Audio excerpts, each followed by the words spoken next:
Good evening, class. Good evening, audience. Thank you guys for showing up this evening. I'm going to talk about what happened last weekend in Mexico. The greatest drug lord of our generation was arrested. His name is El Chapo, or Joaquin Guzman. During my speech tonight, I'm going to discuss a few different things. Who is El Chapo?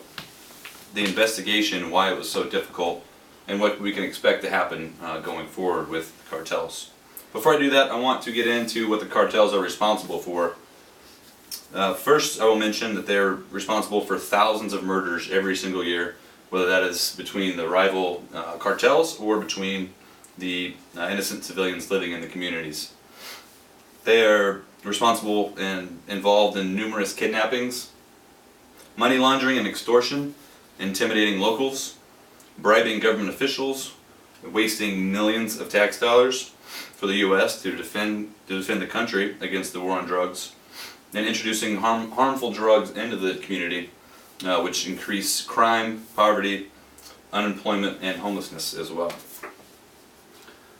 So who is El Chapo? There was an article in the Fox News, February 24th, titled "Arrest of a Top Mexican Capo Unlikely to Slow World's Most Powerful Cartel" by Eduardo Castillo and Mark Stevenson.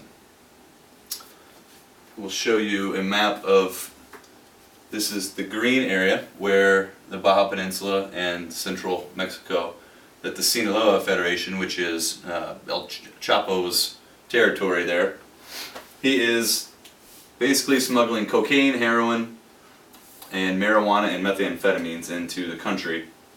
He uses affiliates to traffic drugs into 54 different countries worldwide. He is number 67 on the Forbes billionaire list. He earns about $3 billion a year annually, but he also spends that money bribing U.S. officials and Border Patrol.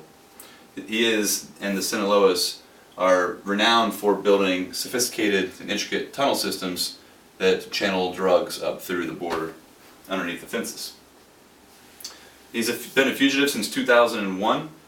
He was arrested and put in a Mexican prison where he paid off prison guards and escaped through a laundry basket. When he escaped, he moved into the Durango Mountains here in central Mexico and very quickly built an empire which we know as the Sinaloa Federation. He's been doing this since he was 15 years old. He's been in the drug world for a really long time. The DEA announced a $5 million award on his head, which you'll see right here.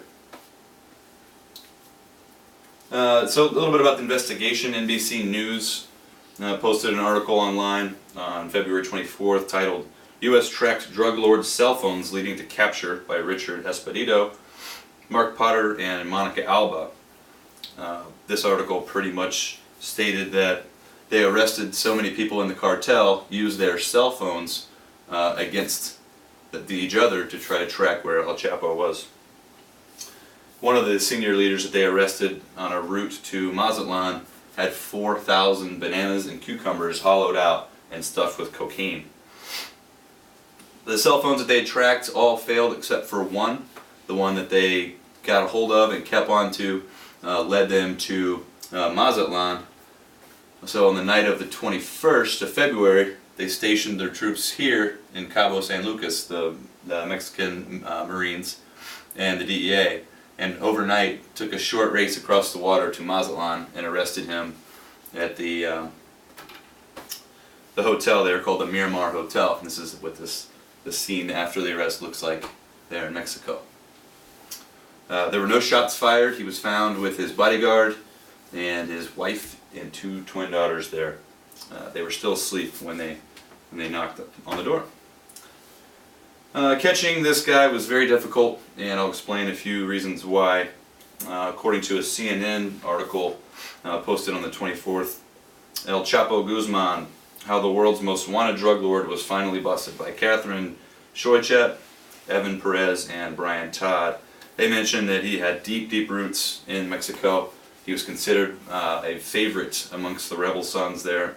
Paid a lot of people to keep their mouths shut and intimidated others. Those who he didn't pay were too afraid to even speak up. didn't say anything about him for fear that he might kill them. So what do we do now?